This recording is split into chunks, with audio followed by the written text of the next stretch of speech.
Salutations, everybody. Salutations to the entire Raider Nation. Welcome to another Raider Nation Unlimited. I'm your man, Wasted Talent. We're going to get right into it. We have had a very eventful day in the building blocks of the Raider equinox. Shout out to everybody in the chat first and foremost. We got over 33 in the room. Get wasted with your man, Wasted. And you know, as I say every day, tell a friend to tell a friend. Get wasted with me. Hit them likes. Hit that share. Hit them thumbs up. Thick Frame Nation is in a place to be. Shout out to my brother, Halo Raider, first and foremost, for this bomb-ass shirt that he gave me. You know, amongst other things, man. I mean, Halo Raider is a man who shows people what the true meaning of brotherhood is, man. He is a gentleman and a scholar. He's one of the best people I know. He is the glue of Pick 6. Shout out to my brother Halo Raider, man. Much love. Thank you for this dope-ass shirt. And if he's in here, please put up a link to all of your products and everything that you're selling, man. But this is my shirt in the gym, yo. Now, I just got out the shower. This shit is fresh right now. You know what I mean? But I have the other one he gave me, and guess what? That's the one I rock in the gym. So let's get to it. The Raider equinox is upon us. Damn right. Gibby Menchikata. Okay. Sean Johnson, my brother, Wasted, how are you doing? Let's do this, Raider Nation. Family for life. The Las Vegas Raiders are not messing around. Boss Ziegler is making his historical offseason march on, and we are not done yet. Man, that is a stone cold lead pipe fact if I've ever seen one, my brother. Sean Johnson, the unofficial, matter of fact, fuck that, the official producer of all the Mount Shieldmore shows in Raider Nation Unlimited. Jack Kenner, my brother, what is the deal? Salute. Shad Owens, Thick Frame Fridays. I think I'm going to have to start calling it that, bro. I think I have to start calling it that. Get wasted with your man, Wasted, y'all. We got almost 100 in the room, y'all. We got almost 100 in the room. Gorell Webster, what's up, Wasted? Hope you're having a great day. I'm having a terrific day, and I hope you all are having a terrific day because the Raider equinox is not only upon us, but it is taking shape in a form that I never thought would be possible. We have a real front office, y'all. No longer are we doing things in our own unique, crazy way. We're doing things in our own unique, groundbreaking, and smart way, which is beautiful. And as you know earlier today, one of the shots heard around the world in Raider Nation have gone off. This is one of many shots around Raider Nation that's going off this offseason. It's been a beautiful offseason, the best that I can remember in all my years being a Raider fan. Hunter Renfrow has been signed, y'all. And I know y'all understand. Y'all know what time it is. You guys understand how important Hunter Renfrow is to the growth of Raider Nation. You know, it's important for you to draft well, right? And it's important for you to get value from high draft picks. But it's even better and more of a freaking building block when you can get that kind of value out of a late round pick. We have drafted one of the best players at his position, and make no mistake about it, Hunter Renfrow is one of the best wide receivers in the National Football League. He may not look the part. He may not look like our man over there with the Seattle Seahawks. He may not look like that. He might not look like, you know, Nuke Hopkins. He might not be as fast as Tyreek Hill. But you know what he is? He's a goddamn good route runner and a damn good receiver, sure-handed, tough as nails, smart as hell, man. And he's the kind of player that helps you win championships and gets first down. There's a reason why we call that man third in Renfrow. Now, the thing about Hunter Renfrow's deal is a lot of people say, Wasted, man, what's going on with that deal? It's not long enough for me. That's what she said. Oh, right? Or some people will say, hey, Wasted, this is a team-friendly deal. But I tend to look at it in another prism. It's not only a team-friendly deal, it is a Hunter Renfrow-friendly deal. Because Hunter Renfrow is a young man. Let's not forget how young Hunter Renfrow is, man. Hunter Renfrow is a young man, and this won't be his first time or his last time going around the dance floor and getting a contract. And guess what? The timetable for him to break the bank, the next contract going around, is right around the time of the Raiders being in the Super Bowl. The Raider equinox is definitely upon us. I've said this, I've coined this phrase because what this equinox is it's the perfect time when the front office is great and doing well. Our draft picks and our free agents are doing well, and we have cap space and money. We have talent on this team. We have a legitimate starting quarterback, one of the better starting quarterbacks in the National Football League, who is entering his prime. Derek Carr has more years of football ahead of him that will be better than he played in the past. We have a young defense, all under team-friendly deals. The time is now to win. The Kansas City Chiefs have taken a little trim down. The time is now for the Raiders to win and take over this league, man. And with Hunter Renfrow signing that 2-year deal, he gets a lot of money up front, a lot of guaranteed money up front. It gives the team flexibility. It also doesn't hit until next year's cap. So that's another great thing about this. So now that gives us time to go out there and add more pieces in the offseason, which will be excellent. It'll be excellent if we can add more people in the offseason and more pieces in the offseason, and I can see that happening. But we have one more person that needs to be taken care of. We're going to get into that a little later. I am going to give you some numbers on Renfrow's contract. I'm also going to give you the wasted word of the day. Also, we had a stop the cap moment. You know what I'm saying? So we're going to have this little stop the cap. But let me get to some of these chats up in here. Y'all tell a friend to tell a friend. Share this out to everybody, man. I need more love in the room. Get wasted with your brother. Wasted, man. Kyle Holt, salute. My brother Hammer's in a place to be. Hammy McHammerstein, the great Hammer, is in a place to be. One piece of the fourth of Mount Shieldmore. My brother. And y'all know how I always say, man, pay that tab, get wasted with your brother, wasted. LV Maximus, my brother. The official security for Mount Shieldmore, everybody. Renfrow's contract is just based off of cars. Jack Kennedy, that's a factory. So they're on the same timetable. So listen, this is a good thing for us. A lot of people want us to go and sign all of these guys for the next 10 years. And the thing is, we don't know how all of this is going to work out. We don't know if Derek is going to play up to the level that we think he's going to play. I definitely think that he's going to play up to a Pro Bowl level and play great, right? But what happens if it doesn't? Because there's always that chance. There's a chance that Aaron Rodgers might not play well. You never know from year to year. The NFL is a year-to-year, week-to-week league, so we don't know. So say, for instance, something catastrophic happens. These deals that we're signing gives us a chance to get from up under them. But we are loading up on talent, which is an excellent thing. And it's not like the Rams will be in salary cap hell just in case things don't go our way. But we are not going to talk about negatives. We're going to talk about positives, man. And the positive aspects of this deal is that, like I said before, man, his best football probably is going to be in these next 2 years. And then maybe, we pay him. Maybe we don't. Hopefully we have a Super Bowl. And guess what? Winners get more money. And if you win a Super Bowl, I say keep him and pay him, man. But I love Hunter Renfrow. I hope he's a Raider for life. My brother, Digital Prez Prince, the rain hours in the place, man. He says, hello, chat. Thick Frame Farrell, what's the deal? He can get another big bag in 2 years if he shows up big like he has been doing. And that's a fact, bro. That is a factory. We've already said this, man, and I'm telling you something. Circus Raider, my guy, where have you been all my life, brother? I haven't seen you in a while. I want the season to start. I want to see Renfrow bring ankles like his name. White Chocolate Jason Williams. That's funny.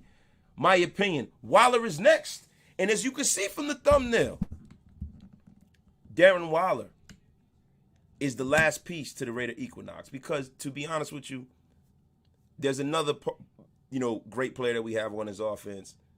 And I think he's going to be the odd man out. We talked about this ad nauseum. I mean, all these lives we talk about this. Josh Jacobs is probably the odd man out. You can't pay all of them, right?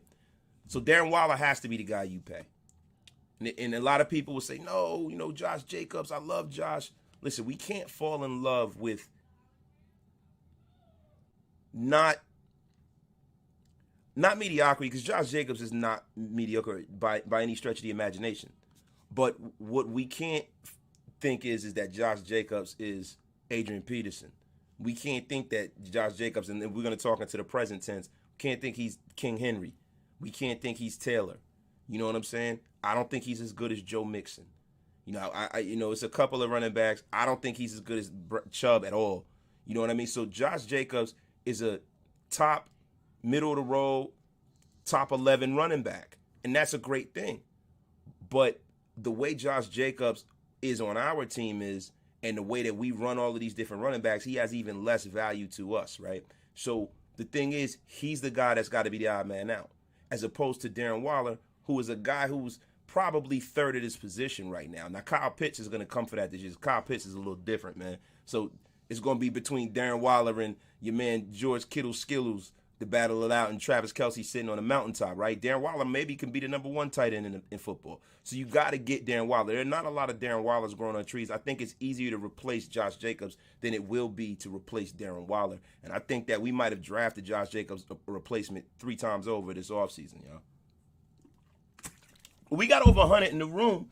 Make sure you get wasted with your brother Wasted on social media. Share it out. Tell a friend to tell a friend. Let's get it going. Berserk. Never seen you before. Thank you for pulling up, brother. What's up, Wasted? Your boy Berserk in the building. Much love and support for my brother. Keeping it up, man. Appreciate you, Berserk. Appreciate you, my dog. My dog, Big Mike Raider. Running backs are dub dime. Facts. That is a fact.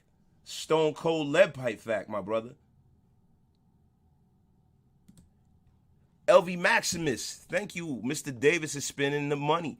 Bro, the thing about Mark Davis is he is not cheap. He wants to win. Listen, if Mark Davis was a multi-billionaire to where like the Raiders weren't his main business, he's moving and trending in that direction. Let me tell you something. We would probably have the best owner in sports. I mean, the guy is tremendous. He's a tremendous, tremendous owner, man. Tremendous owner. And I think a lot of people got to give Mark a lot more credit than they've been giving him. Everybody makes him like he's like the idiot stepchild or something. Everybody thinks he looks like Woody Harrelson in Kingpin or the Dutch Boy, or looks like he cuts his hair with a bowl of cereal. But, you know, be that as it may, he's a damn good owner and a damn good person. And we love Mark Davis, and I support him, man. And I'm going to tell you something. Mark Davis going into the future and this team winning and him having more money is a scary proposition for the rest of the league, because he's just involved enough and he's just meddlesome enough to where he knows what he knows, but he knows what he doesn't know, and he's not cheap, and he's willing to pay for good help. He wants to win, and the Raiders are his passion, and that's all you can ask for. Raider Ben, my guy. Just Win Baby podcast. Y'all pull up on them guys. I'm going to be pulling up on a Just Win Baby podcast, man. They've requested my presence, and your brother Wasted is going to pull up over there. So when we get all that together, I'm going to go over there. I'm going to do an away game over there with them brothers, man. Appreciate you, Big Ben. The new Raiders regime out here retaining our best players. Love to see it, unlike Gruden. That is a fact. Now, you can say what you want about John Gruden, right? I've said it all about John Gruden. I mean, I am not the biggest John Gruden fan, man. Everyone knows that. You know, I was a fan beginning, but when he came back, it's like me and John Gruden got off on a bad start, bro. That's always, most of my arguments with other like people and content creators and shit like that be over John Gruden. Like when he got rid of Khalil Mack, bro, I was pissed. Now, a lot of people say it was Mack. I don't believe that shit, bro. It was him and his arrogant, flippant attitude. He's a little doucher. One thing I'll give him credit for is that when they were wrong, they were really wrong, and when they were right, they were really right. Your Max Crosby, Hunter Renfrows of the world, that can't go unnoticed. That goes on their file as well. But yo, the Damon Arnett's of the world, and you know, so on and so forth, bringing in Antonio Brown, or Clown as I would like to call him, bringing in Trent Stay Puff Brown, all of those things on his file as well. So if I'm going to do a scale, I know that his regime was way more responsible for tearing the Raiders down than building the Raiders up. And Raider Purge brings up a great question, yo. Do we credit Mayock or Gruden for the later round picks? Now, what I was always told was that the beginning was Gru and the minutia was Mike Mayock. And I think Mike Mayock was a guy who probably kept his mouth shut to a fault. And I'm glad that we don't even have to talk about them, man, because they are no longer here. F them, man. F them, F them, F them, damn it. You know, I am charged up. I'm sorry, y'all. Listen, before I got on the air, I was on the Peloton, getting it in, did me some squats. You know, this is the first leg of my 2-a-day. After we get off the air, we're going to head back to the gym again. I done caught the gym bug again. So Wasted is going to try to be action figure fit. You know what I'm saying? And real rap, man. Oh, my gosh, man. What the heck is going on here, man? We have a person that is pulling up here, man, and I don't know who it is. Yeah, man. Let me tell you something, Wasted, man. Hey, everybody in the chat, man, knock on wood if you're with me. Hey, man, listen. This guy Wasted, man, has been talking bad enough about me for a long time, man. And I'm going to tell you something. It really grinds my gears, man. You know, man, all I ever wanted to do, man, was bring the Raider Nation back. But the only thing I wanted to do was to do it my way. You know what I'm saying, man? Now, knock on wood if you're with me, man. Knock on wood if you're with old Coach Gruden. And now, man, I'm down in South Florida, man, drinking the old Coronas when I used to have the commercial that Tony Romo stole from me. Tony Romo stole my life. You know, man, I got a voodoo doll of Tony Romo, man. Just hoping something happens to him, so maybe, man, they might bring me back and give me my old job back, man. Old Coach Gruden needs to get behind the teleprompter on TV and tell people how bad quarterbacks are, man. You know, but right now, man, I'm just looking for young women to sleep with, man. You know, I'm hoping my son Deuce moves out of my basement, man, you know, and I don't know, man. You know, it's been real rough, man. Hey, man, and another thing I want to tell you guys, man. You know, and I know Deuce is still with the Raiders, man. But, you know why I named him Deuce, man? Because he looks like a little muscle-bound piece of shit, man. And that's exactly why, you know, Coach Gruden named him Deuce. But we're going to get into something else, man. This Wasted guy. Hey, all you guys out there who listen to this guy, man, fuck that guy, man. He's been slandering me long enough, man. And he aired my dirty grievances about JoJo Siwa. She broke my heart, man. So let me tell you something, man. If you guys like Wasted or you like Gruden, man, make a decision. And knock on wood if you're with me if you want to see that guy Wasted get slapped in the face, man. Oh, everybody, Coach Gruden, everybody. Coach Gruden was in the place, man. And he was calling for my head. He was calling for the ouster of wasted talent from Raider Nation. And I hope that you don't listen to him, man. I hope. But no, listen, man. Be that as it may, man, we have one of the best front offices so far this offseason, man. They're staking a claim. Now we got to go out there. We got to win, right? So now, what does this mean for Darren Waller? Is this a good thing for Darren Waller? Is this a bad thing for Darren Waller? Is Darren Waller going to get his money? I know Darren Waller's getting his money, man. You can't let a physical freak like that walk out the door. You have to make sure that this offense is as dynamic as possible for the foreseeable future in the Raider Equinox, right? Raider Equinox, I have it 3 years, right? In the next 3 years, because then Carr are going to get a little older in the tooth, and guys are going to start making more money, and contracts are going to be expiring. It's going to be hard to keep this group and this nucleus together. So you got to win within the next 3 years, right? So what I will say is this, man. Darren Waller, Raiders, Zig, McDaniels, you're on the clock, because Derek Carr went in that press conference the other day, and in his own subtle leadership, he let it be known that, listen, hey, man, you know, he said, hey, man, we all left money. The way we structured our deals so we can keep everybody. So basically, you have no excuse not to get these guys in here. And I think that this organization will have a lot of faith in these guys. I'm not going to make one of these, you know, bullshit rumors and say, oh, Darren Waller might not. So I'm not even going to do that, man. You know what I mean? I don't even want to insult anybody's intelligence, bro. You know what I mean? Like, I think Darren Waller will probably be getting signed probably before next week, man. And people are saying, what's the rush? The rush is that every day, you know, the price goes up, because anytime one of these other guys gets signed, I mean, you got guys like David Njoku who got a lot of money. And David Njoku, everybody says that Darren Waller's production is so much better than David Njoku's, and it's really, I mean, Darren Waller's a better player. He's played better, but David Njoku is a physical freak, and he's a little younger, and he's done pretty well in his league despite really poor quarterback play. So David Njoku's a guy that I was praying that went somewhere and got the hell out of the AFC. Because if Deshaun Watson, where it's looking like Deshaun Watson is creepy McCreep a lot, he's probably going to, I don't know if he's going to play in the National Football League this year. And if they substantiate any of these claims, even though he's not facing any criminal charges, it's going to be really, really hard for the league to stand behind Deshaun Watson based off of the climate of today's cancel culture and based off of the climate of the fact that, we don't fuck with people who hurt women and children, man. That's very hard to come back from. So when we look at this, if Deshaun Watson can make good on this and make this shit go away, to me, I mean, the more and more of these things that come out, it's not looking like, I mean, I don't know. It's not looking at as much, and I don't want to, this is a Raider channel.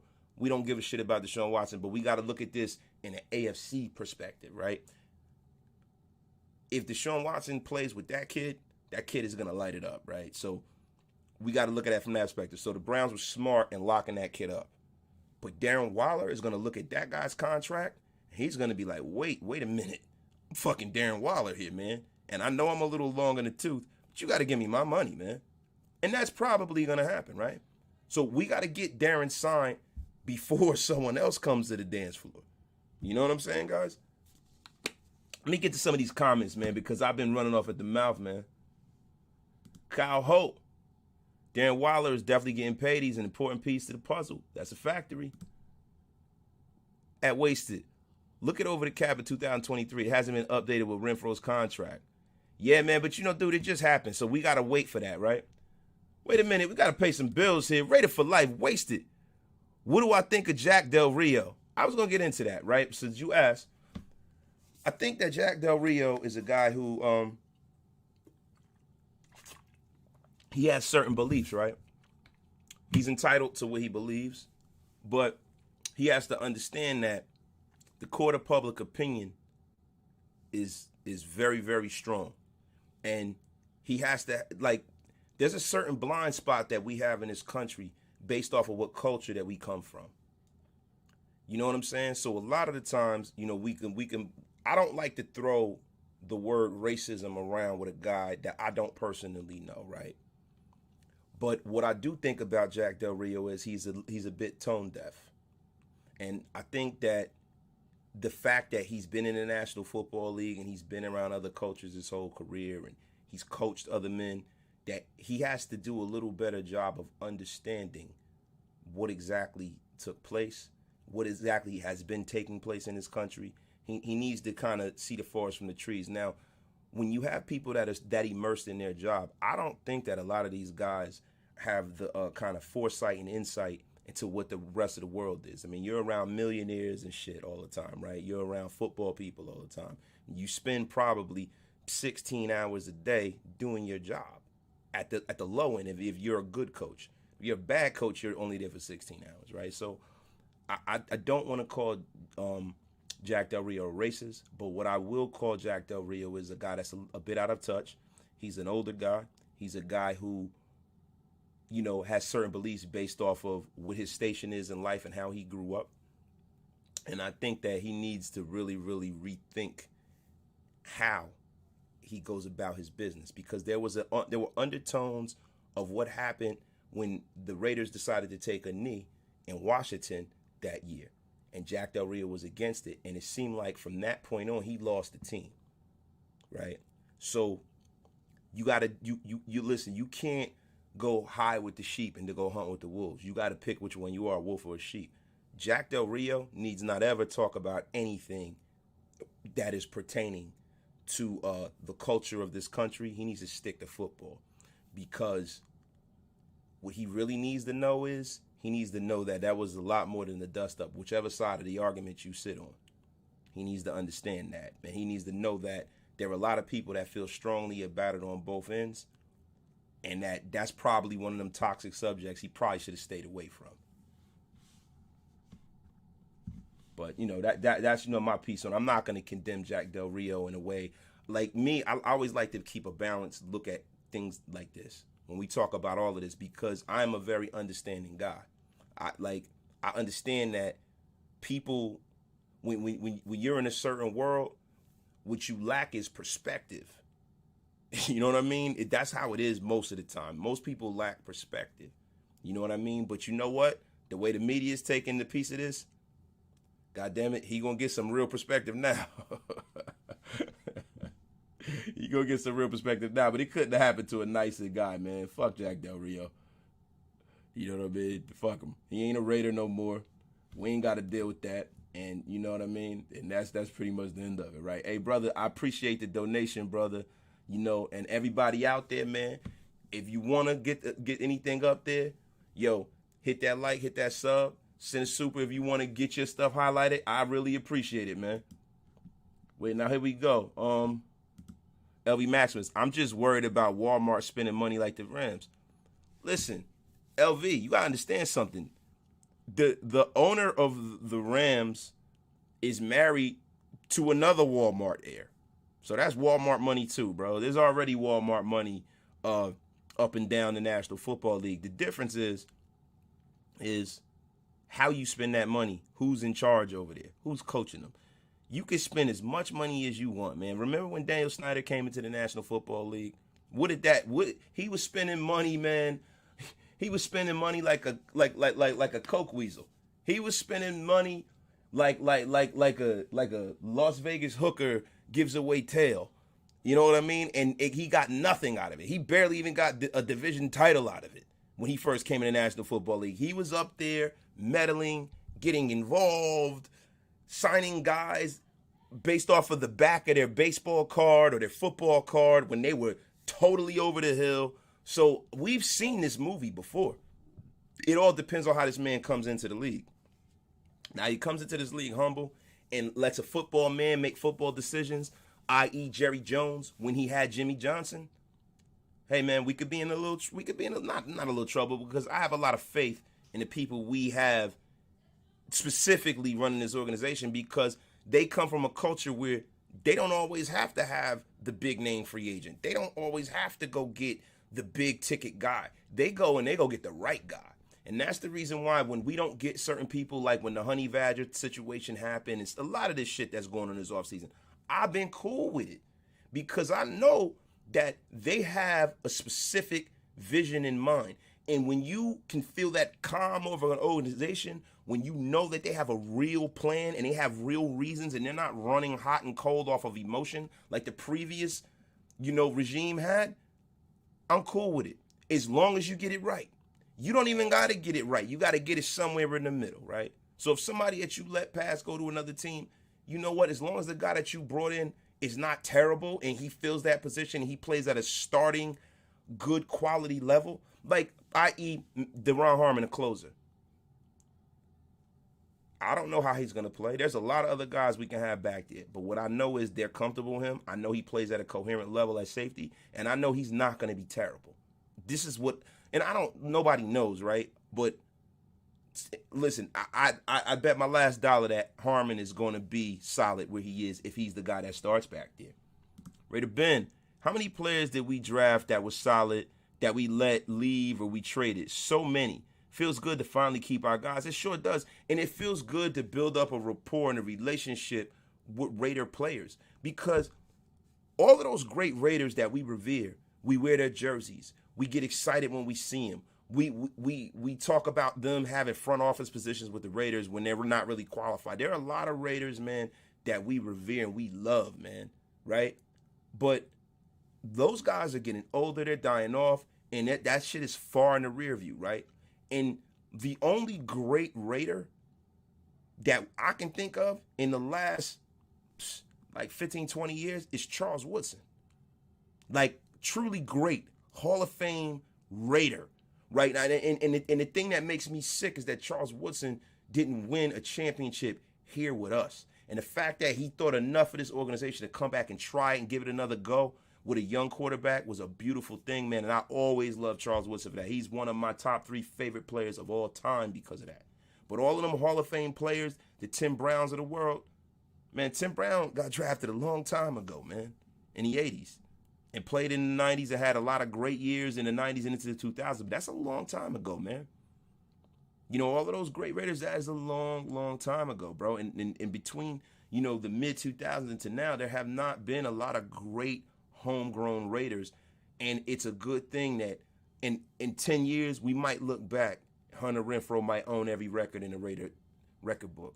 He might be a multiple-time Super Bowl champion from my lips to God's ears. Let's hope, right? And he might be a revered guy who might be a Hall of Fame player. And it'd be good to say, hey, man, I remember when they drafted Hunter, and I remember when he came in the league, and I'm glad that he retired a Raider. He's a homegrown Raider. He'll always be a Raider. Derek Carr, hope Derek Carr wins a championship here and gets the chance to be that, because Derek Carr is becoming that for us, right?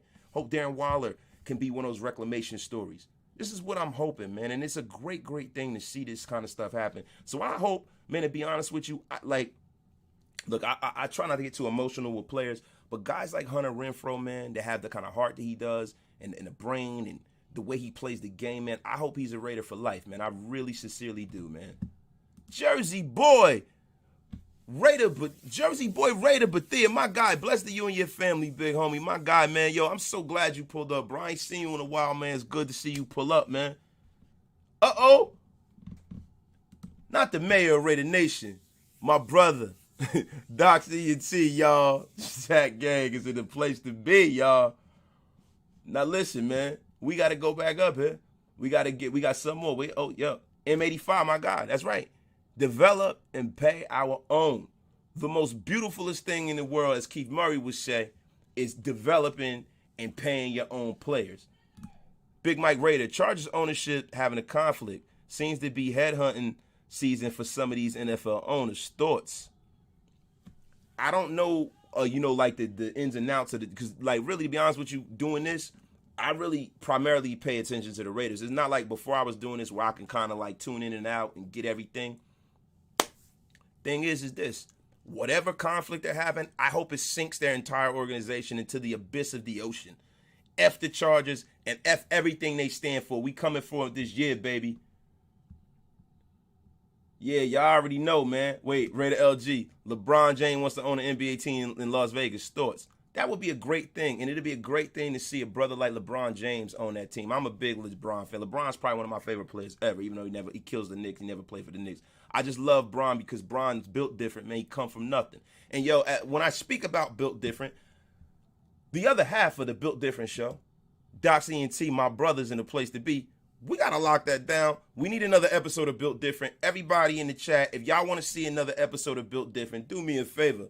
Put a 1 in the chat. Let me know if y'all want to see another episode of Built Different, man. My brother Docs, ENT, Graphic Raider, the great Graphic Raider, and myself, Wasted Talent, will be up in the place to be, man. Just let me know. Put a 1 in the chat if y'all want to see another episode of Built Different, y'all. 1. Oh, man. 1, D. Bernie in the place to be. What's up, D. Bernie? Kenny Mack, my guy. What is the deal? 1's Eddie Willis, my guy. Yo, this man is a real estate extraordinaire. Wait, Raider Ben. Oh, Robert Cisneros is in the place, yo. My brother has arrived, man. Looking like a well-dressed thumb. What is the deal, Rob? Yo, G-Missu, everybody wants to see Built Different. Graph, you see this, right?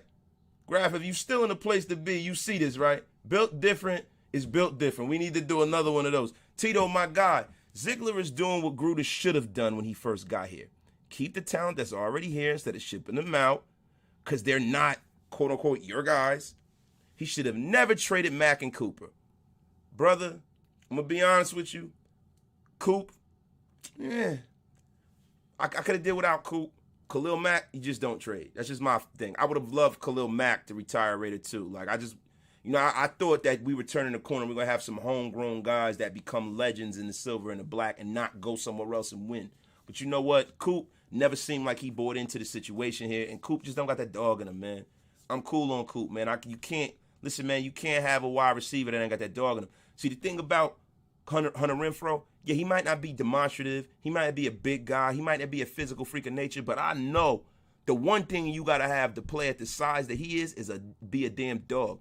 And Devontae Adams, we all know, might be one of the dogs of the league. He's in the 99 club with them crowns on his feet. I'm sure y'all saw that on Doc's page. That was crazy, man. LeBron at the GOAT, but we will welcome him to Las Vegas. Yo, he's not the GOAT. Nah, Michael Jeffrey Jordan is the GOAT, man. Let's not get it confused. I love Bron. I think he's one of the top 3 best players of all time, but Michael Jeffrey Jordan is the GOAT. And I can't stand Michael Jordan. F him. I used to try to make that LeBron argument, man, but I must have got convenient amnesia because I saw Jordan's whole career. Michael Jordan's the GOAT. Let's be for real. Him and Kareem. Halo Raiders in the place to be. My brother, man. My brother is in the place to be, man. Raider John, the GOAT. One of the GOATs and the originators of this content creator thing, man. Shout out to Raider John, man. And if y'all not subscribed, make sure y'all go over and subscribe to that man, bro. Mike S. We are in a better position now that we're in Las Vegas. We have money now, bro. Ain't it a good thing to have money, bro? It is such a good thing to have money. It's such a good thing to know that when a free agent is out there, and this is the paradigm shift from us coming from Oakland and Vegas. I used to have all of these thoughts when people used to attach people to the Raiders a couple of years ago. One thing was, yo, we ain't got the money. Second thought was, they're not going to want to come here to California taxes.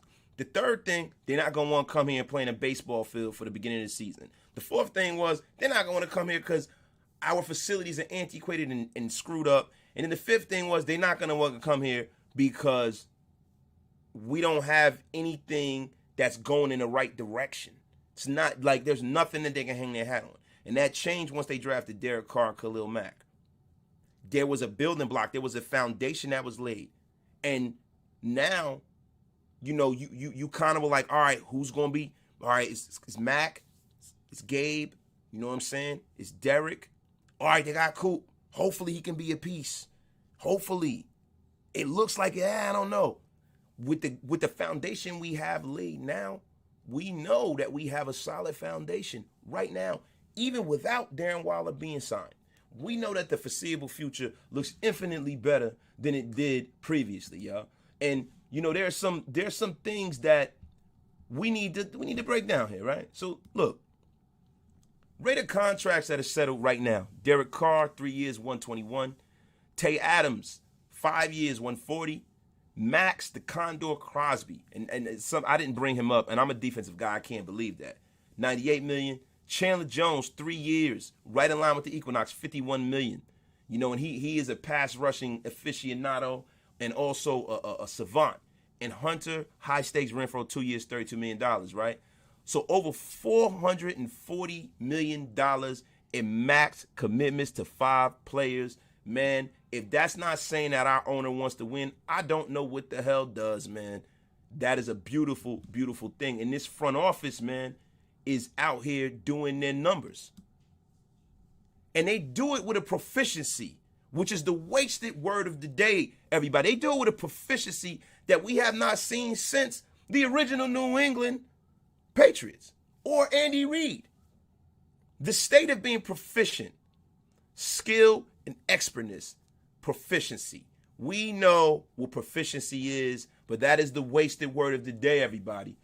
So we're doing it with a proficiency that just makes me very, very hopeful, right? So let me get into some more of these chats, and then we're going to keep going down. Alapocalypse, if Coop had better hands or some dog, he could have been up there with the greats, man. Listen, if my aunt had balls, she'd be my uncle.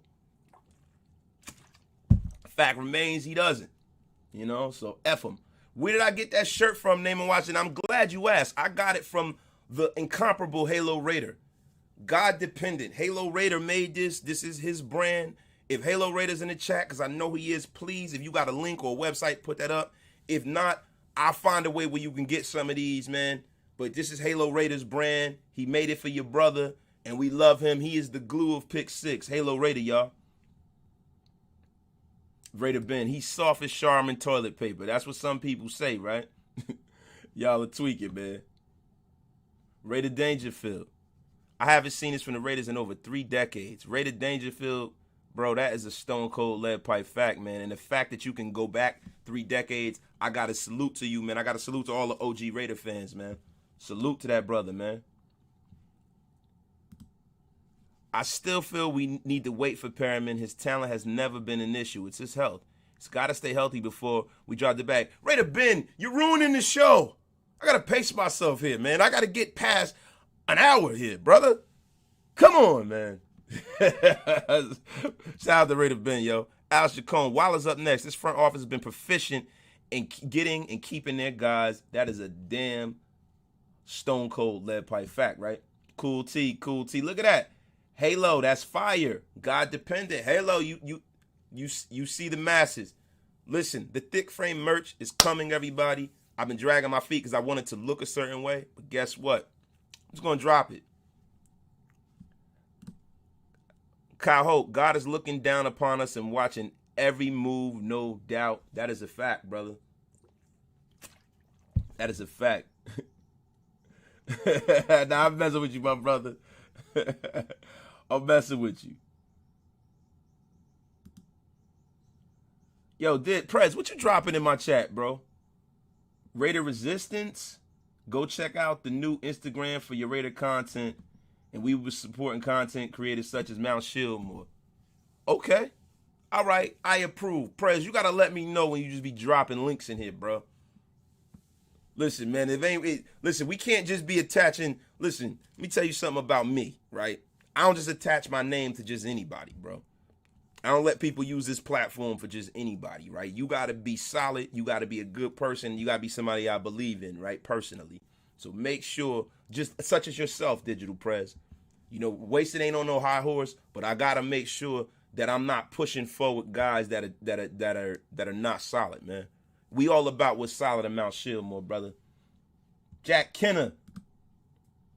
We coming, man. The greatness is upon us. No, the Raider equinox is upon us, bro. Y'all, wait a minute. Before I get back into it, hit them likes, hit them shares, hit them thumbs up. Now, listen, there's a few things that have gone on. We have heard that Denzel High-Stakes Perryman is going to the negotiating table. He has 1 year left on his deal. Doc's put a video about this. If y'all haven't seen it, go in there and check that out. But what I will say about the Denzel Perryman situation is this, right? I think that it's cool that we're shoring up the nucleus to our team. I think it's cool that the foundation of what we're building is already laid, especially when you get Waller. You know, they say to build a strong house, you have to have a solid foundation. I think we definitely have a solid foundation all the way around the organization. The thing about Denzel Perryman is that I don't want that to be one of those contracts that is an albatross.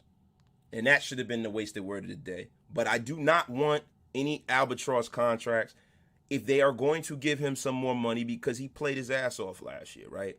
It better be somewhere where they have a golden parachute to get from up under that shit, because we don't want players on this roster that we just every offseason we're like, oh my God, when are we going to fucking get rid of this guy? Such as LaMarcus Joyner, right? We don't need that, because last year was the best year of Denzel Perryman's career. Denzel Perryman is super talented. I've been a fan of his since he was at Miami. But Denzel Perryman, the fact remains, gets hurt a lot. And it's not like we're out there paying Luke Kuechly or Ray Lewis here at middle linebacker, right? So we got to be mindful of that. We got to be mindful of the fact that, we got young guys that are coming up behind them too. So whatever happens with that, I have a lot of faith in Mick Ziegler. They're going to get it done. They're going to do the right thing. And they're very, very shrewd in their negotiating tactics, man. So he's solid as a rock, and I love that, right? But, I got to look at what just happened with Hunter Renfrow, right? So now, if we go and we sign Waller and it's team-friendly and everything, we got to look at the cap projections. Now we got the two guys that we said, that money's for Renfrow. That money's for Waller. When that gets out of the way, now we have to get into the conversation of who we shall add once they're out of the way. Are we going to add any more players? And do you guys feel like we need to take one more big swing to get into the Super Bowl picture for real? Because as my brother Maurice Moulton said, he wrote an article where he said that he has the Raiders going 10-7, and he has them essentially making the playoffs but finishing third in the AFC West, right? Because Mo is a very balanced guy. I don't agree with that, but I got to give Mo a shout out to that, right? Thing about it is this. The way I see that is, Mo said the reason why is because the Raiders need another top 8 player on our defense to really shore up this situation, right? Now, the thing about adding a top 8 player, it's not like top 8 players are growing on trees, right? And then also, it's not like top 8 players become available. Let's just be for real, right? So, and when they do, you have to damn near break the bank. So the thing about that is that, do we really need to add a top 8 player for us to become one of the top better defenses and make this team better? Or do we need to add 2 or 3 really good players? Now, I'm under the assumption that the sum of the team should be greater than its parts, right? So for me, if you go out there and you add an Ndamukong Suh, this is a guy I've been lobbying for because I feel like we need a vet. We got a lot of young, talented guys on that defensive line. We got a lot of young whippersnappers with a lot of energy. They need to know how to get it done so they can become those future greats like an Ndamukong Suh or how Gerald McCoy became great players. We have young guys. So I would love for us to go out and go get an Ndamukong Suh or a guy that's commiserate to that, right? Thing about it is this. You go out there, you get an Ndamukong Suh. You might take a swing on a veteran cornerback who's played at a high level, such as a Mackenzie Alexander, right? He hasn't played at a super high level. Mackenzie Alexander's been a dog, right? You can bring him in. Jack Rabbit Jenkins, if he's healthy, it doesn't seem like he is. You know, the offensive line situation, I really believe in what we have in the building. You know, unless we can go out there and sign a guy who was a perennial Pro Bowler at one of the tackle positions or one of the guard positions, I believe in what we drafted.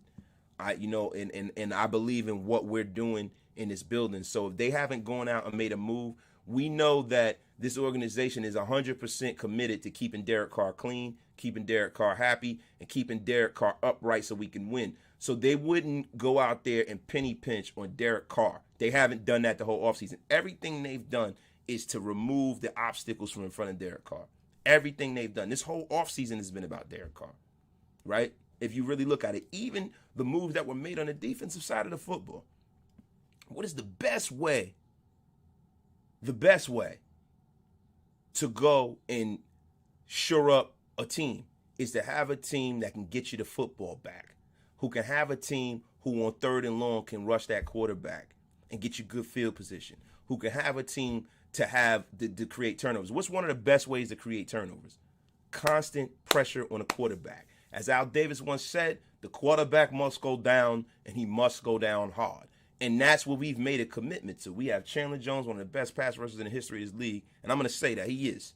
He's a top 20 pass rusher in the history of this league. Look it up. And then you have a young and upcoming future all-pro, future perennial all-pro, Max Crosby. So we've done that. We've gone out and we did that. And we've done that for our defense, but we've also done that for Derek Carr. Because guess what? If we're down, it'd be great to have a defense that can get us a turnover. Get us a 3 and out. That is the way you do things. Get us great field position. Knock the other quarterback off his square so Derek doesn't have such a big uphill climb when he's playing against some of these great quarterbacks in this division. That is a great thing, man.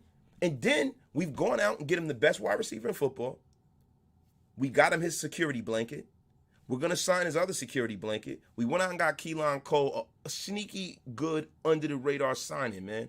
We've gone out and got Mac Hollins. We've given him every flavor. So, hey, Derek, do you need a tall, rangy guy? We got Mac Hollins. You need a guy that's a dog, high motor, fast kid? We got Keelan Cole. Yo, we got Turner. We got all of these guys, man, that is all predicated on Derek Carr. So I know that if we had an issue on our offensive line and they were worried about it, they would go and address it. So I'm very, very, very happy about that. Jack Kenner with the $2 donation. Happy birthday to our brother, Auntie Six. Salute, bro. Oh, my God. Auntie Six, happy birthday, my brother. Where you in a place to be? Shout out to Auntie Six, man. Auntie Six is the man. Wasted is my birthday. Could you sing Party All the Time? That's funny. His favorite song is on right now, man. Man, listen. Rick James was a bad motherfucker. I love Rick James. Rick James was so bad, he can make a halfway listenable song for Eddie Murphy to sing. That's a bad motherfucker right there. I'm Rick James, bitch. She likes to party all the time. Rick James. You stupid, yo. I really like Mac Hollins. I really do too, man. I want to see how he plays, man. The Raiders win at AFC West 13-4. Breakout defender, most improved. Jonathan the Bam Abrams, y'all.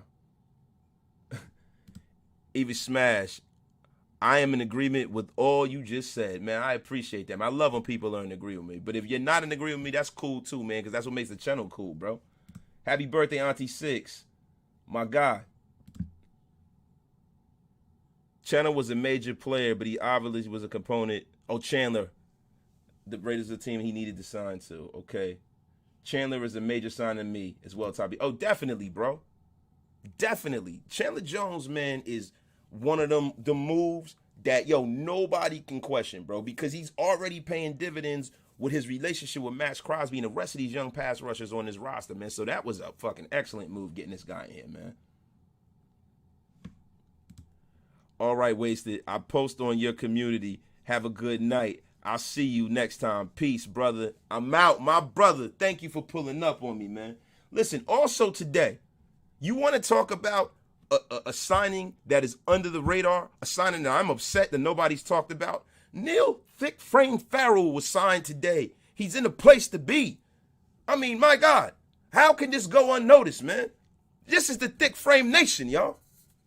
Thick Frame Nation, inspired by the great Neil Farrell Jr. And guess what, man? With Jonathan Hankins having an injury that he has, man, it's a great thing to have a young guy that's playing the nose guard that we can probably depend on for the foreseeable future. And hopefully we can get more production out of the kid, man. So that's great, man. Yo, we are still talking about these songs all these years later. You damn right, yo. Eddie Murphy, party all the time. Now, guys, I gotta ask you a quick question. Now, I saw on another channel that shall remain nameless. I'm not messy. I'm not trying to go after anybody, man. And this might be our Stop the Cap moment. I didn't do the graphic for Stop the Cap, so I'm gonna share the old one. Stop the Cap. It has nothing to do with the two players up there. What do you guys think about people hinting at a possible Josh Jacobs holdout? Now, this offseason has been so positive, man. You know, I really don't want to bring this up, but I kind of have to because I think a lot of people are going to talk about it, and I kind of want to put it to bed. People are saying that Josh Jacobs has not participated in the last 3 days of camp. People are saying he's in the facility, he's lifting weights. And to me, that's good enough for me, right? So I don't think he's holding out. I think it's okay if Josh Jacobs is just getting conditioned. He's learning, he's taking mental reps. As long as he's in the building, it's great. You know what I mean? And he hasn't come out publicly and said anything. And he's there, and he's bought in, and he wants to win. And I think we need to make sure that we're not jumping the gun here. We're 3 days into camp. No one has come out and said anything. Now, I wouldn't be surprised if that did happen.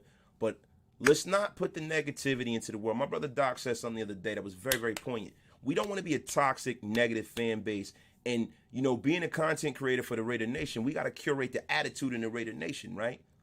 Positivity all the way around. Let's just hope that Josh is bought in. He's going to come and ball out this year, man. Tito, my guy, $2 donation. I love Jacobs, but the running back position is expendable. And that's all around the league, dog. That's not something that's just germane to the Raiders. And I'm sure Josh Jacobs and his agents understand that. And I think that if he gets ready, he's smart, he'd come in this year and try to put up a 1,500-yard year like Jonathan Taylor. Then you're not expendable. Jory Gorman, and that's what I was talking about. Let's not speak negative things into existence, man. So people are going to put this out there. But what I want y'all all to do is be like Men in Black and just go. Then it's gone. So when you do that, the equinox keeps going because energy cannot be created or destroyed. We don't want the negative energy in it. We want all positive vibes. Everything about this offseason has been positive. Let's keep that trend going. You know what I'm saying? You notice when you have bad things happen in the offseason, it keeps happening. Remember the Antonio Brown thing with the feet and the this and the that and all of the bullshit. And it just kept going, and it just, you know, just ended up as a bad season. Digital Press, appreciate you for doing that, man.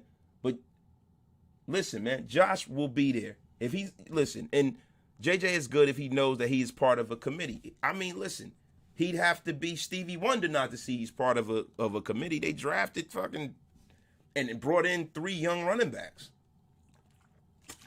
Brought in a free agent running back. He knows that, man. Melvin Everett, a lot of talk, though. Haven't signed number 1. I don't know what you're talking about, Melvin Everett. You have to elaborate on that. Elaborate. Number 1 what, brother? The number 1 stunner? Baby? You want us to go out there and sign Cash Money Records for the 99 and the 2000? My opinion. He said a lot of people owe DC an apology for real. No, listen, man. Now, we're not going to do the DC shit. I told y'all that's Lord Voldemort. But what I will tell you is that people who are critical of Derek Carr about his play, not as the man, but as the player, they have every right to do that. They sit down there invested in his team. A lot of us have been invested in his team longer than he's been alive. So they have every right to feel the way they want to feel, bro. But what we need to do is we need to be realistic when we give him that criticism. This is what we need to do. We need to be realistic. We need to say, okay, Derek Carr. Look around the fucking league and see it can get a lot worse. How would you feel if you had Carson Wentz as your quarterback right now? How would you feel right now if you had fucking Mitchell the Biscuit Trubisky as your quarterback? How you feeling now? How would you feel if you had Andy the Red Rocket Water Pistol Dalton starting at quarterback? How would you feel? How confident would you feel? So that's the thing. You have to keep it in perspective. Is Derek Carr fucking Tom Brady? Nobody's Tom Brady, right? Is Derek Carr Patrick Mahomes? Nobody's Patrick Mahomes. But is Derek Carr Derek Carr?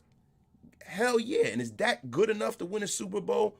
That is remained to be seen, bro. It remains to be seen. But when people kick around other guys that we view as better than Derek Carr, it is something that you have to kick around, because the definition of insanity is to keep doing the same thing over and over and over again, expecting to get a different result. Now, keeping Derek Carr might be the same thing, but the way we went about this offseason is the difference in that insanity, right? So it's not insanity. This is a different scenario for Derek. They've gone out there, they've supported him. They brought in players who want to be Raiders and not using them. They have people who are even. You don't have a coach staff that's so up and down and playing yo-yo with guys and being a dick to people. Excuse my language, because I know kids might be watching this, so I'm sorry, y'all. Excuse me for that. But Derek Carr has been the face of this organization. They've given him the keys to the organization for real. See, when John was here, Derek Carr was never the face of this organization. Make no mistake about it, John Gruden was. What it was Derek Carr was given the keys to drive this organization forward, but he had to bring the keys back when Daddy told him to.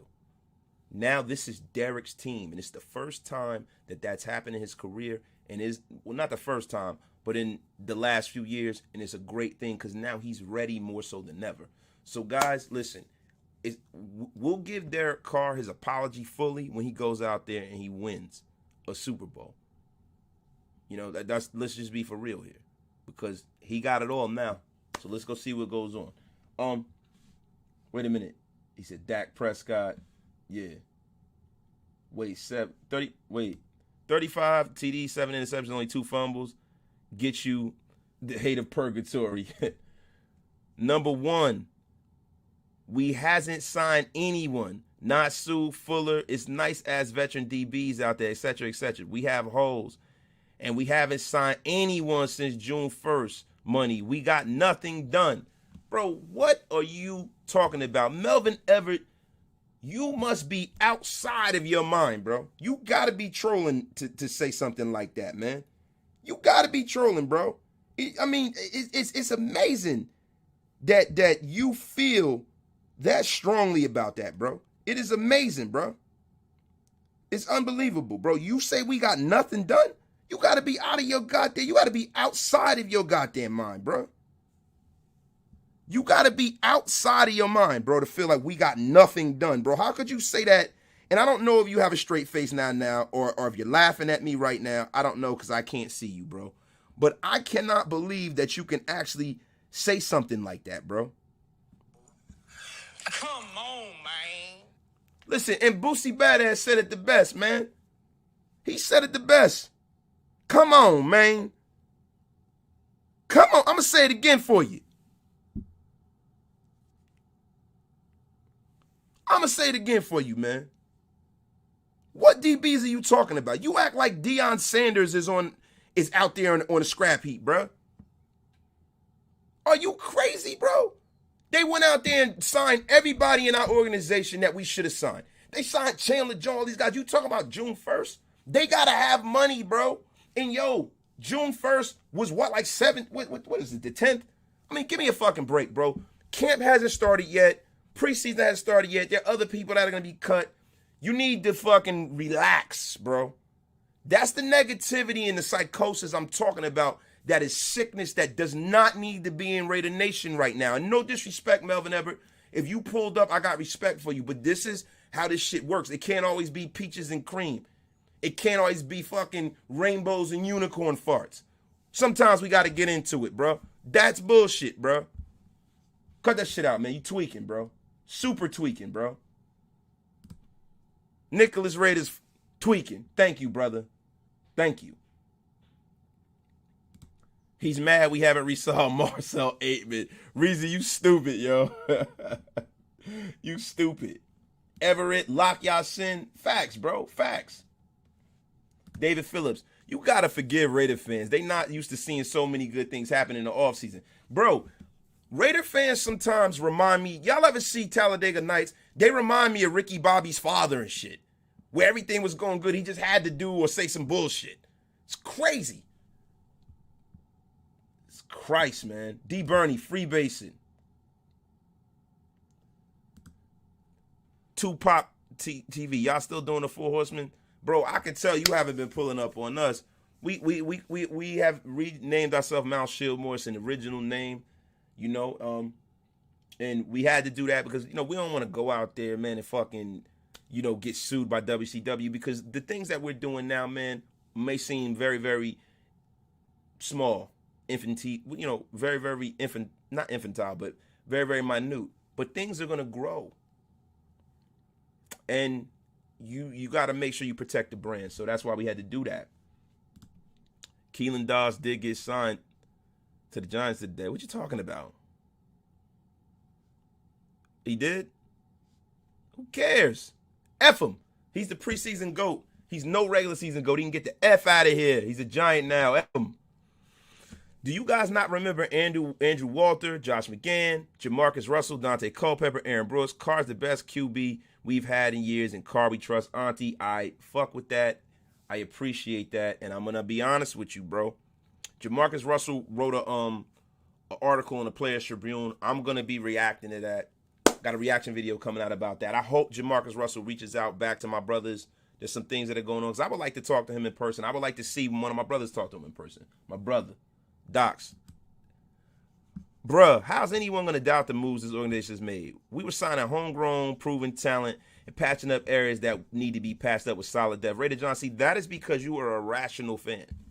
There's rationality in this psychosis, but yo, my brother, look, waste it.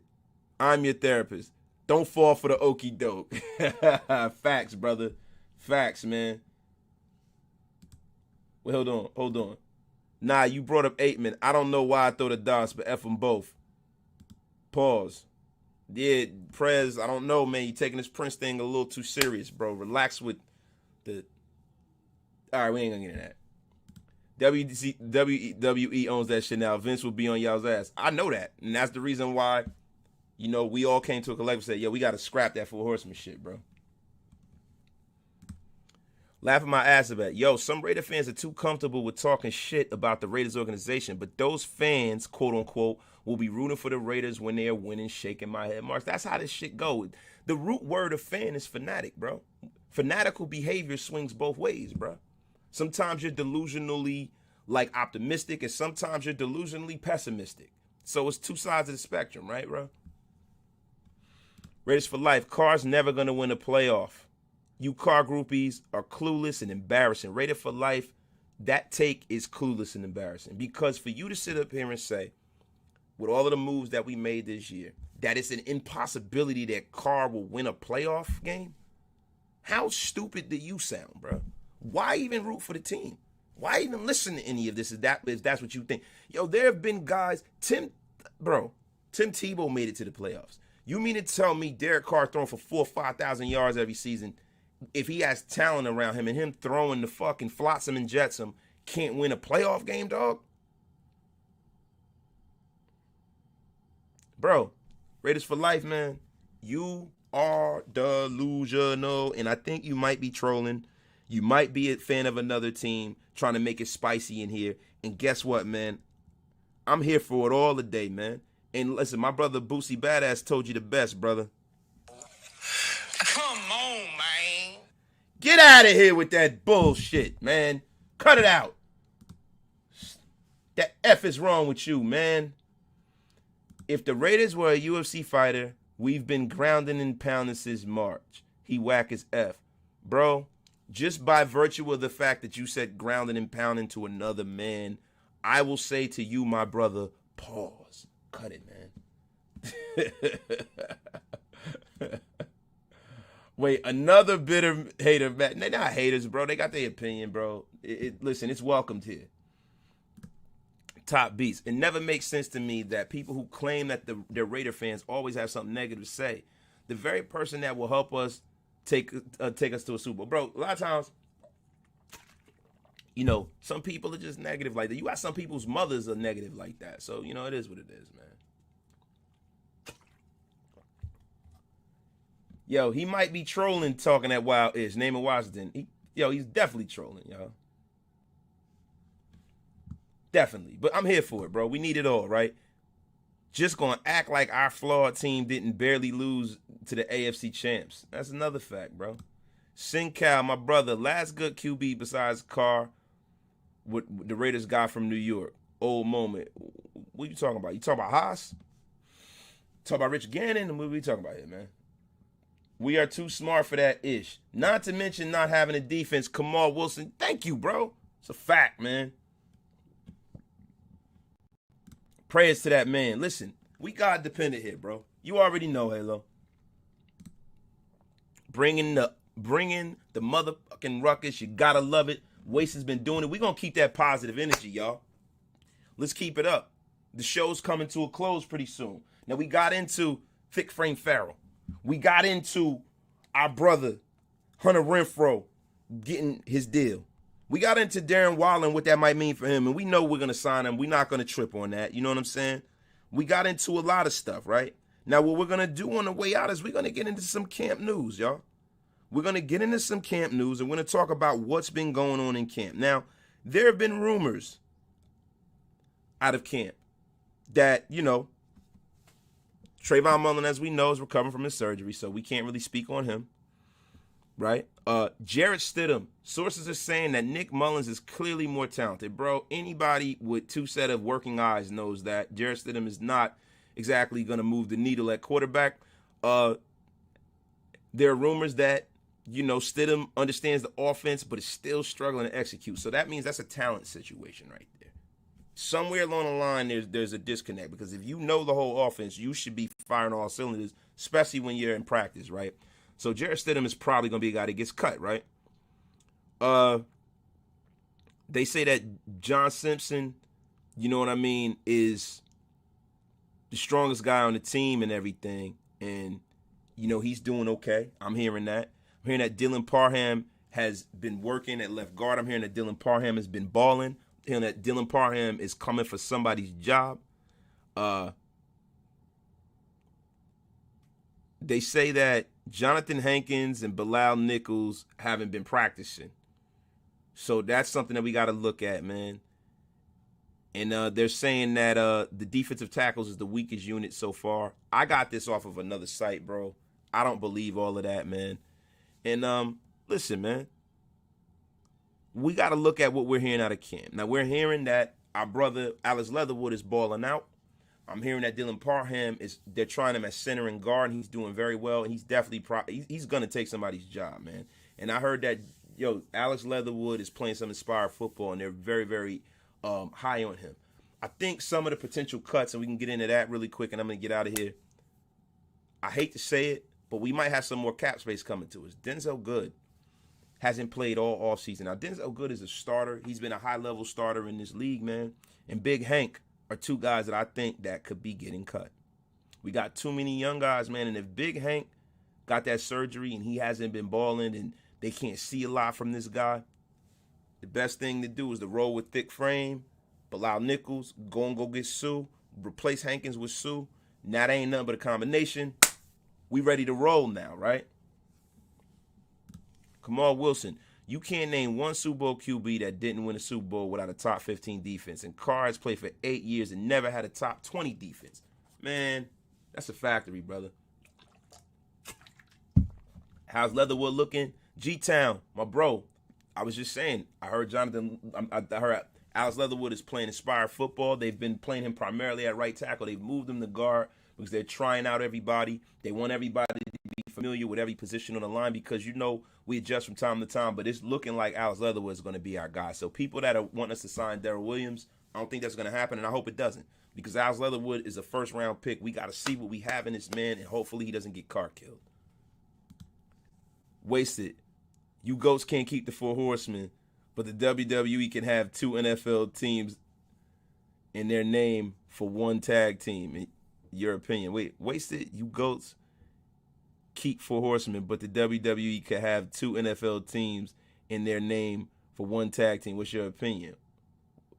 What tag team has 2 NFL teams in their name, bro? I haven't been watching wrestling in a long time, man. I watched it on YouTube. I don't like really watch it. You know what I mean? Like how when I was younger and shit. Raider Nation, 4 Nation. Palomalo would take Abram's spot. Now, see, guys, what we got to do is we can't get too hyped up on these guys because they're related to somebody. I heard Palomalo's playing well, man, but you got to understand something. Jonathan Abram now is a vet. And you know what I'm saying, bro? Like, I don't know. I got to see Palomalo in pads. Like, right now, it's too early to say whether he's going to take his spot, bro. I'm not going to buy into that shit. I'm really not. The Jarrett Stidham situation could mean a possible cap sign in the future. That's definitely the case, right? But from my perspective, I think the Colin Kaepernick thing was more of a publicity stunt. Maybe if Mark Davis wants to move the needle and sign some black, I mean, nothing would be more gangster than a number 7 Raider jersey. We're the ultimate outlaws. Kaepernick is the ultimate outlaw for the NFL in today's league. That would kind of be nothing but a combination. You wouldn't be able to find a Colin Kaepernick jersey anywhere. They'd be sold out in the first day, right? So maybe if from the business perspective, right? But from a football perspective, Colin Kaepernick, you know what I mean, at backup quarterback, there are other options out there that could be congruent and even better than that. And I keep telling y'all, Cam Newton's been playing all these years. Colin hasn't. So we don't know what we have, man. There's a tag team called the Viking Raiders. I never knew that, Thick Frame Farrell. Thank you, bro. I had no idea. The NFL needs to sue them. But the thing is, Viking and Raider is team names, but they're words that existed for the NFL. I don't know if they can go after them. Don't let Good go. Better at 3 positions than the rest. Jack Kennedy, that's a fact. But the thing is, you got to let Denzel Good go if he's not going to be healthy enough to help this team this year. You got to. If he's not healthy enough to help this team this year, you have to, and you got to go out there, and then maybe you do go get Darren Williams. Because he can play multiple positions, too. He can play right guard. He can play both guard positions. So that could be a caveat right there, too. Who are the Raiders' joint practice teams going to be this preseason? I don't know yet. They didn't really announce it yet, but I got to look into that, bro. I'll get back to you the next live, man. Being from Minnesota, a Vikings Super Bowl is a dream for me. Yeah, man, but it doesn't mean that team will play in. I mean, are you a closet Vikings fan, bro? Or you just want to be able to stick it up everybody's ass once we beat their asses? Raider 4 Nation, what do I think about the Walmart Donkeys? I think that the team is going to be on rollback. They're going to have some great value uniforms. They're going to have a bootleg Gatorade. It's going to be the great value aid. They're going to have all bullshit. All bullshit. It's like, nah, look, man, what it means is that they have unlimited wealth, right? But the thing is, it's not what you spend the money on, it's what you do with the money. So to me, it remains to be seen what that means. And I covered this earlier, man. It remains to be seen what kind of owner this Walmart guy is. Is he a hands-on owner? If he's a hands-on owner, that could be good and that could be bad. If he's too hands-on, being that he didn't grow up in the football culture, if he's a guy who owns a football team and thinks that he's going to come play fantasy football, then that'll be excellent for us because then the Broncos are being hell, right? And also, the thing about this new Broncos owner is, will he have the patience being that he's from the corporate world, which most of these guys are, but he's from Walmart. I mean, Walmart's all about going and, growing and emptying people out and just being like this monster, these mavericks. That's what Walmart was built on. So if he's a maverick kind of owner, maybe he might be the guy that pulls the plug on an organization a little too quick. Maybe he might be the guy that messes everything up. I mean, let's hope that's the case, right? Let's hope that's the case. I didn't realize that my other light wasn't on. My arm was looking like I was fading away like Marty McFly all episode. That's terrible, man. Snoop Hernandez, my guy. Marjorie W.C. Sinclair, he doesn't care about the Broncos. We don't know that. Football could be his passion. Who knows, right? But you know what, man? Like my brother just said, man. My brother just said that, man. And you know what? He is right. He just drove everything up on everybody, so. Yesterday's price is not today's price. Cracks the wickedest, man. Now, look, man. When I sit up here and I think about all of this shit, man, and I'm like, man, you know, there's a lot of money being into the NFL. You got billionaires. You got all of these guys. It makes me hopeful and it makes me glad that I got an owner who's a guy who is passionate about football. It's better to have an owner who cares about the team that he's owning. Because the bigger that these owners get, the worse it is for the National Football League. Because if these guys look at these teams as a money grab or commodity, and they're not passionate about football, I think that's worse for the National Football League. Because the owners are the ones who kind of curate the culture of the National Football League. So, man, today I was just feeling blessed, man. God! Wow! Yes, I was feeling blessed thinking about having Mark Davis as our owner, man. And listen, man, yo, my brother, man, hold on, William Merchant, my guy, I just joined. Did you talk about Leatherwood and his training camp with Dragonfly Jones? Oh, man, he was up there, silence, punk. It's right, man, Dragonfly Jones is the place to be. Yo, Wasted, what do you think about a possible Tank versus Ryan Garcia fight? Okay, this is the boxing portion of the show today. All right, we're going to talk about boxing for like 5 or 10 minutes. I'm going to get off because I got to get out of here. I got to go tap in with my wife. You know what I'm saying?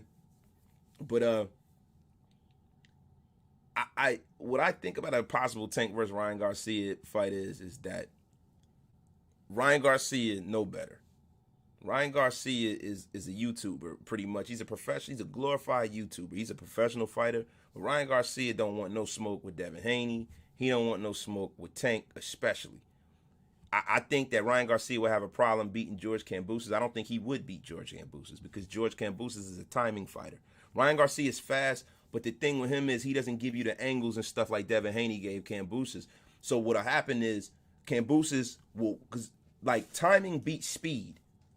Timing beats speed. It really does. The reason why it didn't work in the Devin Haney fight, and that's why I knew, and I want y'all to pat me on the back, because Kambosos isn't fast enough to deal with the fact that with his timing, to deal with the different angles that Devin Haney was getting him.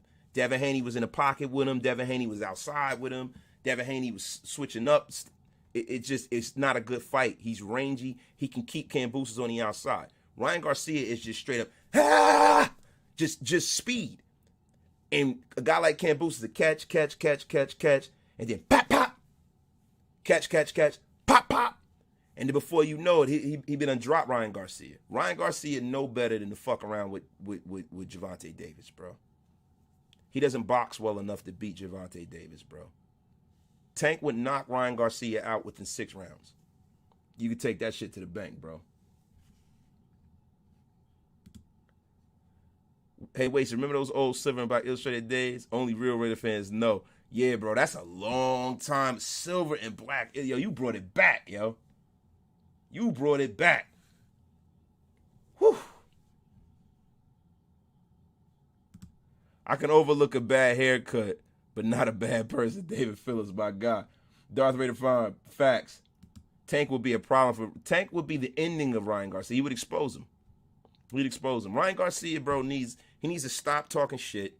He needs to get in the ring, and he needs to start putting some building blocks on his career. Because if he thinks he's going to grift his way to a championship and keep stealing these checks, people ain't going to want to see this shit. You got guys right now in his division, bro, that are young guys that are hungry, and they want to be real champions. They don't want to play this game where it's, you know, oh, it's money. And, you know, and look, Devin Haney and Tank, a lot of people say, I want to see that right now. I don't want to see that right now. I want them to kind of mature and get to where they need to be. And that's what I want to see. I want to see my man Shakur Stevenson from Newark, New Jersey, come in there. To me, if Shakur moves up a little bit, it's just far as of what kind of boxer he is, it's hard for like guys like punchers like Gervonta Davis to be the guy who's as masterful of a boxer as Shakur Stevenson is. Devin Haney is a really good boxer. Shakur's masterful. Devin Haney is a rangy guy, but I think Devin Haney versus Gervonta Davis, I think Tank knocks out Devin Haney. His father and them talking all this shit about when he sparred back in the day and all of that. Tank knocks Devin Haney out. Straight up. Devin Haney, his chin isn't there where he can stand up to that kind of pressure. If Devin Haney can't put Tank down and Tank drops that pork chop on him, that's it, man. Charlo, I want Charlo to fight Benavidez too, man. There's only one Money May. Listen, Ryan Garcia is not even Diego Corrales, bro. Come on, man. Digital Press, Canelo tried to tell him too, be serious and get the hell out of or get the hell out of boxing. Yeah, man, because he in it to be. Ryan Garcia gonna be trying to be in movies and shit. Yeah, I'm team Terrence Crawford too. I think Terrence Crawford is gonna I think he's gonna outbox Errol Spence Jr. Shakur beats Tank, beats Devin Haney. Yeah, I think he does too, Soto. Shakur needs to mature in his body a little more, bring a little bit more power and strength up there. You know what I mean? But yeah. Laugh my ass up. He do sound like that, but that's how boxers when you putting the speed out. You know what I'm saying? Like when you putting that speed out, you pumping it. I don't want to show you the hand speed, man. Wasted. What future fight do you want to see take place? I want to see eventually, man, a couple years down the line, Tank versus Shakur for all the marbles. I want to see finally, you know, Terrence Crawford and Errol Spence Jr. You know what I mean? I want to see Boots Ennis get in there with one of them guys. So I would like to see Boots Ennis get in there with Terrence Crawford too. Boots is a beast, man. I would like to see one of the Charlo, bro. I would like to see Jamel Charlo get in the ring with Canelo Alvarez. It's time for Canelo to come back down. He went up too far. He flew too close to the sun like Kid Icarus, and his wings melted. You know, he can't play with them big boys up there. I know he might try to get the rematch or something, but I don't think it's going to be similar to what he did with Triple G because Triple G was a little older. Triple G was closer to his weight. I think he went way too out of his comfort zone, and the whole fight he was just trying to stay in the pocket and catch stuff so that he don't get put down and stopped. That's what I believe. So I don't think he's going back up that far again, man. Boots is so underrated. He definitely is, man. Great show, brother. Blessings to you, man. Thank you, brother. Rated Nightmare. Spence versus Crawford, rumor for October. Yo, man, I hope so, man. For your lips to God's ears. Anthony Estrada. Yo, wow. Now ESPN is talking about the Raiders easily winning the AFC West. Hopefully, man, hopefully ESPN is right. They don't be right about much, but hopefully they're right about this. Marcus Trillo. Wasted, brother. What is your favorite fight in boxing history? My favorite fight in boxing history, bro, man. Corrales Castillo, Thomas Hearns versus Marvelous Marvin Hagler. It's a couple, man. Shit, man. Damn, it's a lot, man. It's a lot.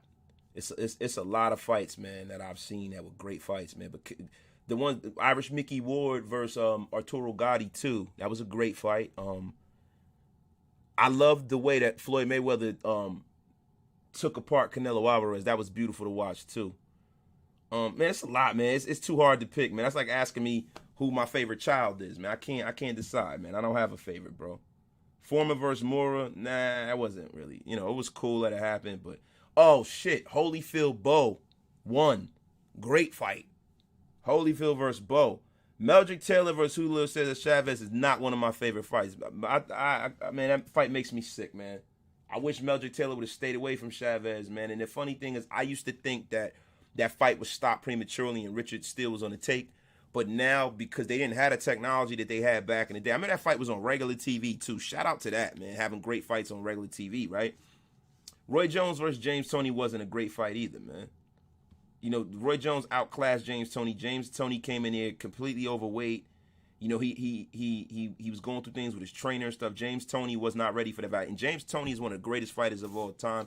I think Roy got him at a great time, man. So, nah, man. Yo, like people try to say Leonard Duran twice, man. That was another thing. Sugar Ray cherry picked Roberto Duran with that. Do I remember Pacquiao Mayweather? Yeah, I do. That wasn't a great fight. Kyle Hope, Hearns Hagler. Trinidad versus Hopkins wasn't a great fight. Hopkins outclassed and beat the fuck out of Felix Trinidad, which I love. Yo, great one. Wait, Pacquiao versus Morales, Eric Morales. That was a great fight. That was a great fight, bro. Like Eric Morales versus Mark Antonio Barrera. All of those were great. Aaron the Hawk Pryor versus Alexis Arguello was a great one too, man. I don't really vividly remember that fight. I was a little kid when that happened. I was really little when that happened. But I watched it on replay and stuff like that. Yeah, I said Holyfield Bowe. I said all of them too. Yeah. So it's hard to pick, man. But yo, listen, y'all. We going almost an hour and a half, man. I appreciate y'all getting wasted with your brother Wasted, man. I appreciate all of the comments. I appreciate all of the love. I appreciate all the super chats. I appreciate every bit of this shit. This is therapeutic, and I love it, man. I love y'all. Man, pull up on everything we doing. Me and Doc's gonna get together and get that whole Built Different situation mapped down. We're gonna be back at it with Built Different, and we're definitely gonna be back at it with the Four Horsemen. We're gonna be back at it, not the Four Horsemen. My bad. We're gonna be back at it with Mount Shieldmore. We're gonna get that audio podcast going, y'all.